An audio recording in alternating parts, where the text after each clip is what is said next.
Hello and welcome everyone, it's your host Mike Mutzel with High Intensity Health Radio, the best of nutrition, fitness, and functional medicine. I'm very excited about today's guest, Dr. Deanna Minich. Deanna is an internationally recognized lifestyle and nutrition expert with over 20 years of experience in the fields of nutrition and functional medicine. She holds both a master's degree and doctorate degree in nutrition. She's a certified nutrition specialist and the author of 5 books. She's the founder of Food and Spirit and the Detox Summit live event, which we are going to discuss in much more depth very shortly. So, Deanna, thanks so much for being here. Hey, thanks, Mike. Really a pleasure to be here and to talk with everybody about detox today. Awesome. Well, before we dive in, for those of you that don't know Deanna, let's talk about your background and how you really got involved in, nutrition and fitness, and then also the founding of the Food and Spirit. Well, it goes back many, many years, actually. I grew up with a very health-conscious mother who I rebelled against, and that rebellion led to my mission for my life. So essentially, when I was very young, my mom had me reading food labels, eating really healthy food, watching Richard Simmons, and I went through my own journey of having lots of emotional eating issues, binge eating, overeating, and just really wrestling with the whole idea of food in general. I was about to go into medical school, and then I thought, you know what, this just doesn't feel right.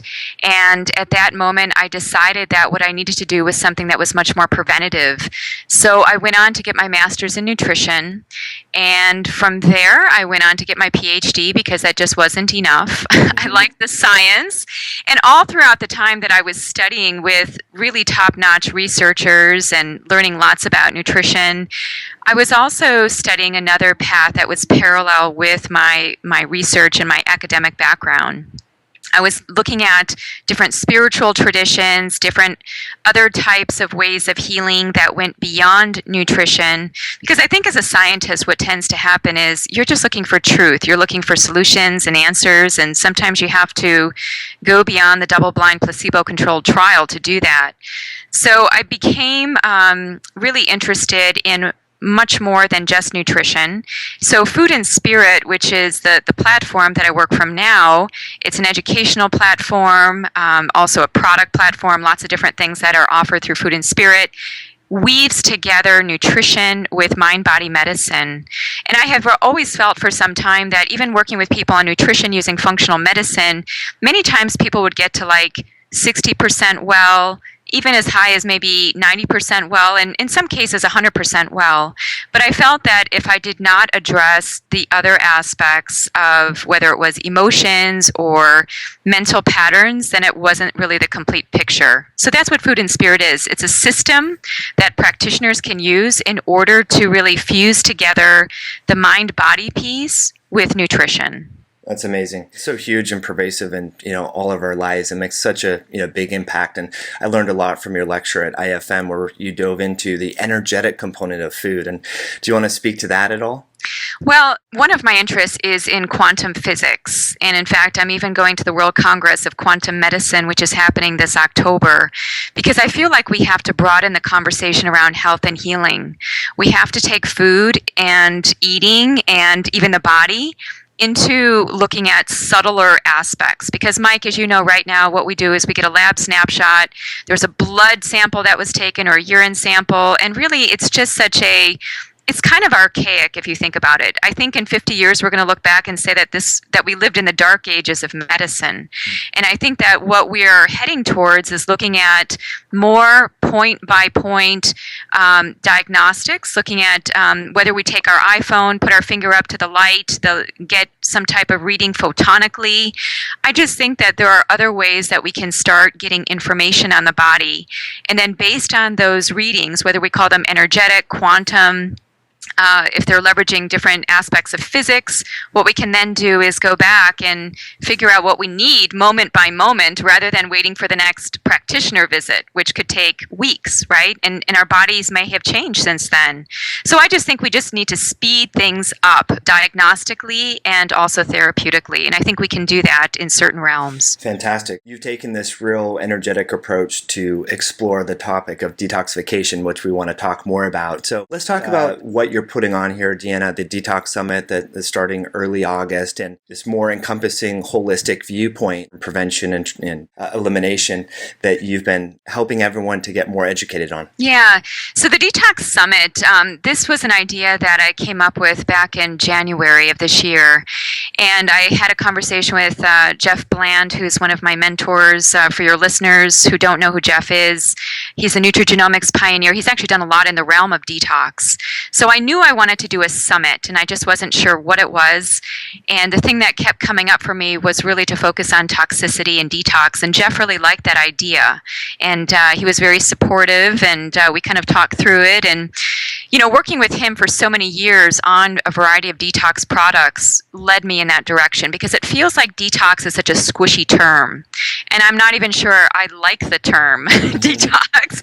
I think it needs to be reinvented, maybe toxicogenomic, or I don't know what it is, but right now it's got so much stigma that the reason for the summit is really to put a kibosh on the lack of credibility and to raise the bar on the meaning of toxicity in health.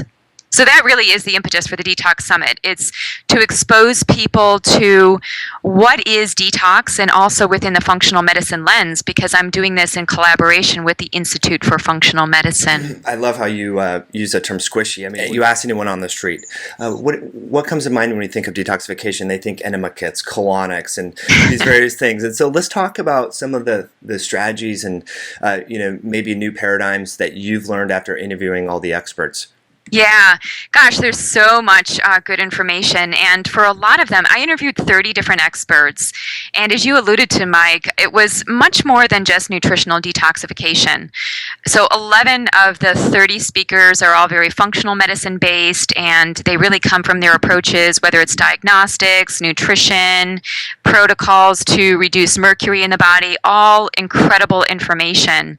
Then there's also a segment of speakers that focus on the emotional toxins, and mental toxins, as well as spiritual toxins. I really wanted to introduce that because that is what Food and Spirit is. It's trying to bring to the world a larger message of unifying all the piece parts that belong as part of our journey to get healthy and to feel well. So in terms of the different speakers, it's kind of a hodgepodge of different people that normally you wouldn't envision them all at a party together. But if you did get them all at a party together, I think that we would have some very unique conversations. You know, I'm almost envisioning Jeff Bland, who starts the day on day one. He starts the whole summit, which is a week long, him talking with Dr. Thomas Moore. And Dr. Thomas Moore is another person I interviewed. He's a psychotherapist, and he wrote the book Care of the Soul.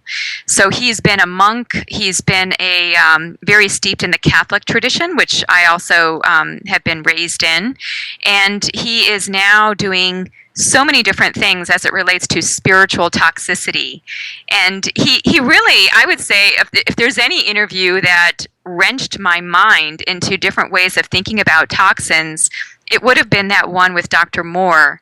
And then having Dr. Bland talk with Dr. Moore about kind of the spectra of toxins, I think that would have been probably I need to do that. I need to do a 3-way conversation with them and see what they would come up with. But they were both unique, and actually all of them. And then I have Rainbow Mars. Rainbow Mars is a model.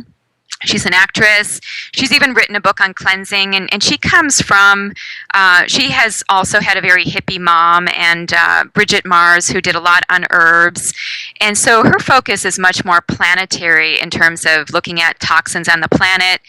And she complements David Wolfe very well. Mike, you know who David Wolfe is, right? Yes. Yeah, he's famous. You know, he's like the superfood god. And I was really curious to hear what David would say about toxicity and detox and what foods he would recommend.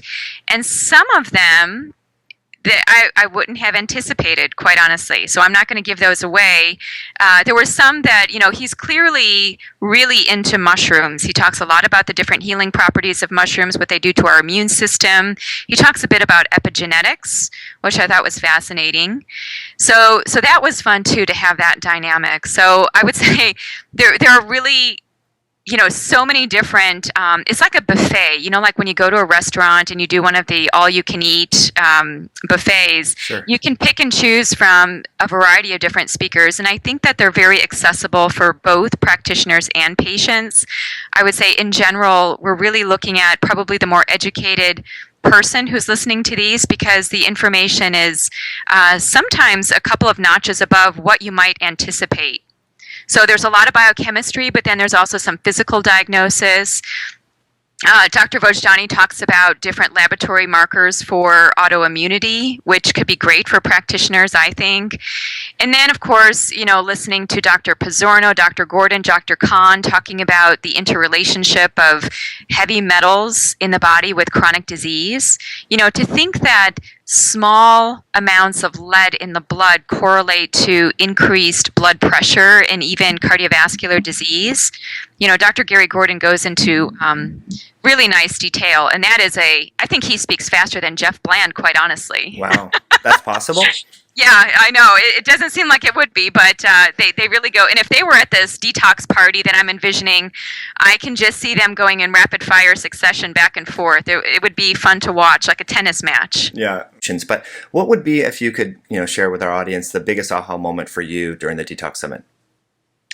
Well, one of the biggest aha moments was what people were. So here I come from a nutritional background, right? So probably nothing phases me when it comes to food.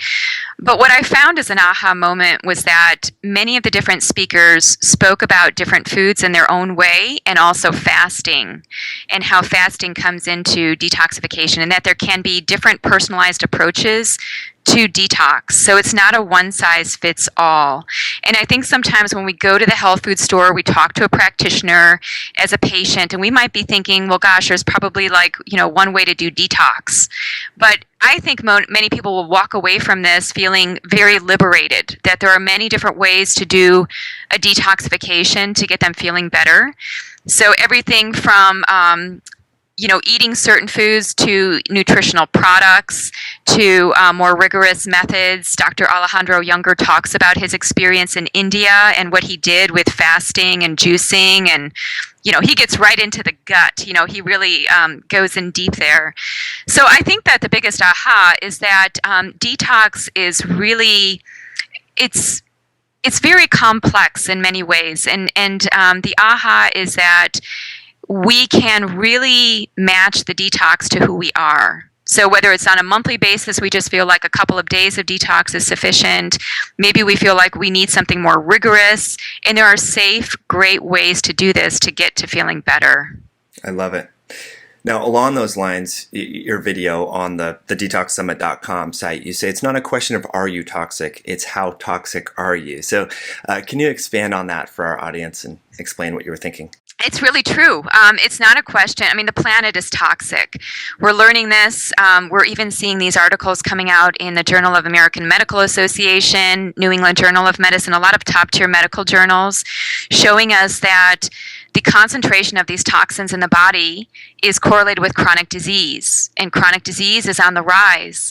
And what we're seeing just in general, and I'm even learning this just from being in practice and also talking with these 30 experts, is that all of them in some way have noticed that whether it's the bodily toxins, emotional or mental, that there are just more and more toxins. People are living lives full of stress. We're living in polluted environments. It was really shocking to me to learn that even our indoor environment is 2 times more polluted than the outdoor environment. So we are toxic. I think it's something that we can't avoid. And as Thomas More would say, maybe the toxicity is here to teach us something. Maybe it's a catalyst. Maybe we have to, really start looking under the hood, not be so cavalier about toxicity on the planet, and really be concerned. Because if we're not concerned, that means that our children will need to be concerned about it, and their children. Because really and truly, what we know is that these toxins impact not just a person, but generations. Right. And with the research from the Environmental Working Group and a variety of other organizations, they are talking about, they're actually researching this, and they're measuring the amount of toxins in the body. The average adult contains something on the order of 700 different contaminants, and many of them we don't even know. And I think that it's probably much more than that. Wow. The average infant, when they're born, contains more than 200 toxins, and more than 80,000 new chemicals are introduced into the environment every year. So it's not a good place to be in. Right. But I think that we can band together and really create some change. And again, that's really one of the main goals of the Detox Summit, is to give people the information. You know, just like gluten, it's a very controversial topic, detox is, because like you said, many people get different connotations. So it's like, well, what does this all mean? So the idea is to inform people and then to inspire them. We're actually going to take people through a 21-day detox, and that will follow on to the summit in September. We're doing that, and that's called the Detox Challenge. So anybody that signs up for the summit will be invited to the Detox Challenge. And we'd love to show everybody just how to do this from a mind, body, spirit perspective, in using a lot of the Institute for Functional Medicine tools.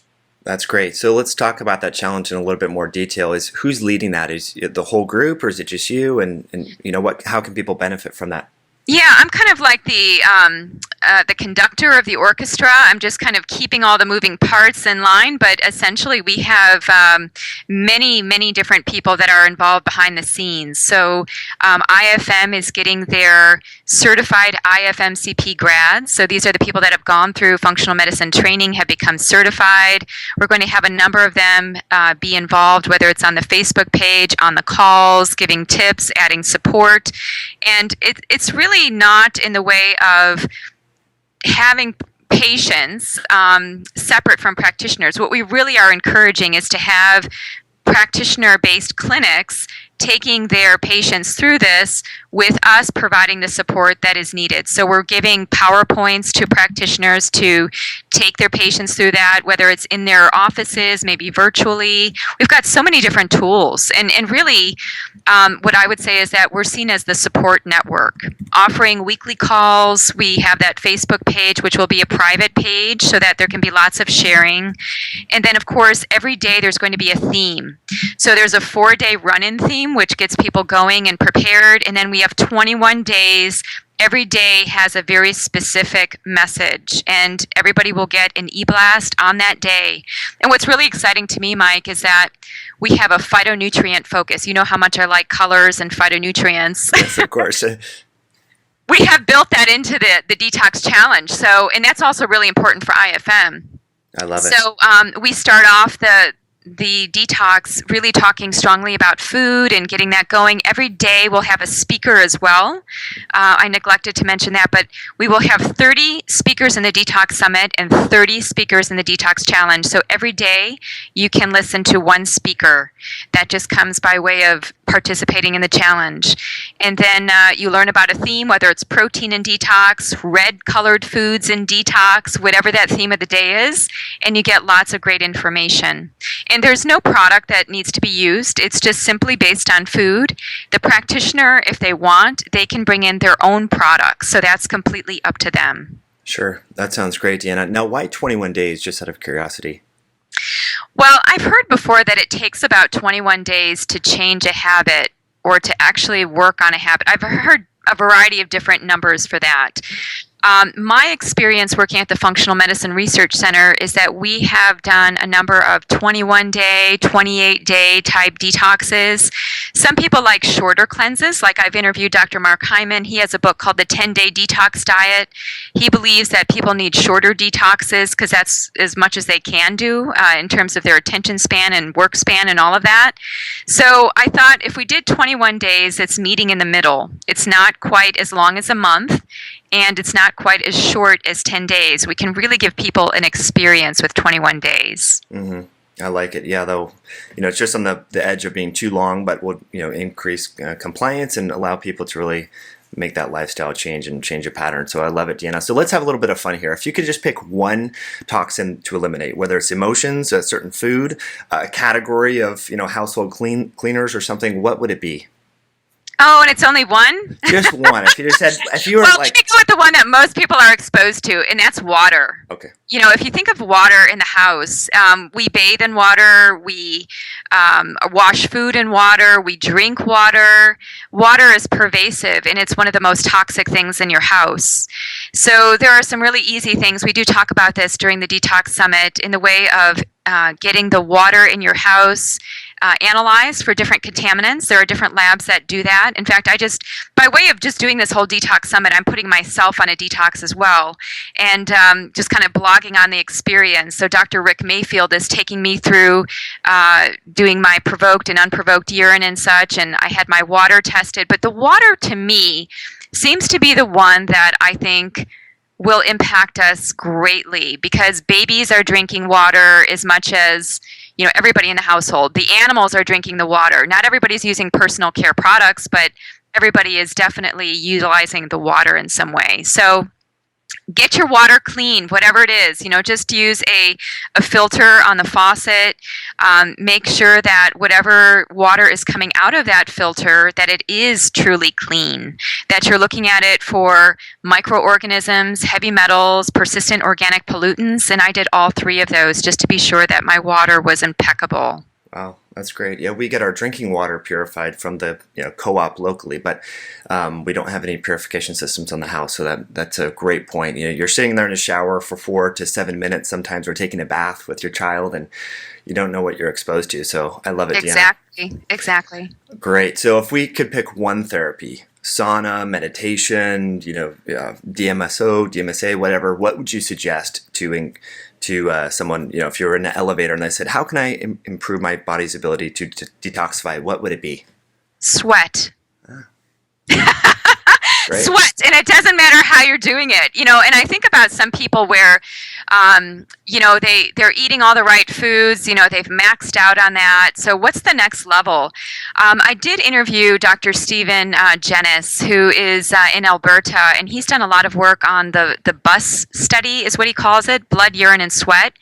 And he talked extensively about the use of sauna and how sauna can essentially make us excrete everything except perfluorinated carbons. So we can get everything out. We can get the heavy metals out. For the most part, we can get chlorinated compounds out, and we can get just in general microorganisms. Just open the pores, just get those things out and liberated. We also do lose electrolytes though when we are sweating, so we do have to replenish, and there are some situations for which saunas are contraindicated, but for the most part there's some really nice data on saunas. But sauna is not the only way to sweat. Even just taking a walk, getting physical activity in some way, I think those are really great methods. And also just, you think of summertime, just even being outside, being in the sun, and sweating, I think is one great motivator to releasing toxins from the body. I love it. It's relatively passive too. We don't have to do much. We don't even have to think about anything. We can just sweat. Right. And it would also help on the emotional toxins as well, to process different things and, increase parasympathetic tone and so forth. Yeah, that's a really good point. Yeah, there's kind of that feedback loop between feeling really relaxed. If you are in a sauna, if you're exercising, you are sweating, and a lot of things come out. And, I even think about crying. So I'm just thinking of all release from the body. Since you mentioned emotions, I'll just mention the crying. There's some nice research that suggests that we have inflammatory cytokines in our tears. So when we hold back from crying, we are holding back from the potential expression of certain inflammatory toxins in the body. Interesting. So I think that kind of emotional release is also really helpful. Yeah. Interesting, Deanna. All right, so as we close here, you have an amazing speaker lineup, but are there any must-watch interviews that you would highly recommend? It's so hard to make that choice, right? It just depends on what your focus is. If you want more of the spirit, the three speakers there, having Shar Sundust, who is in the Seattle area. She's a Native American teacher. That was really fascinating, and I've studied with Shar. So that was really nice because she does go into the whole element of nature. So when she talks about toxicity, she says that humans are in a toxic state because they're out of alignment with nature. And I think, Mike, really and truly, if we look at that as kind of the apex and everything else coming down from that, I think that that makes a lot of sense. Because if we were in right relationship with nature, then we would have a right relationship with our water supply. We would be fine with our air. We would be good with our food, our earth, our matter. So I think it really gets us to look at how are we in the context and the web of all of life on this planet, looking at our interconnections. Mm-hmm. I like it, Deanna. All right. Well, thank you so much for joining us today and sharing your insight with us. And just so our listeners know, it's thedetoxsummit.com. And then how can our listeners learn more about your work and follow you and connect with you? Sure. I would say that they can check out my website, which is www.foodandspirit.com. And I also have a Facebook page that I write on fairly regularly, and that is Food and Spirit with Dr. Deanna Minich. Awesome. All right, Deanna, thanks so much and have a wonderful day. Great. Thank you, Mike. Take care. All right.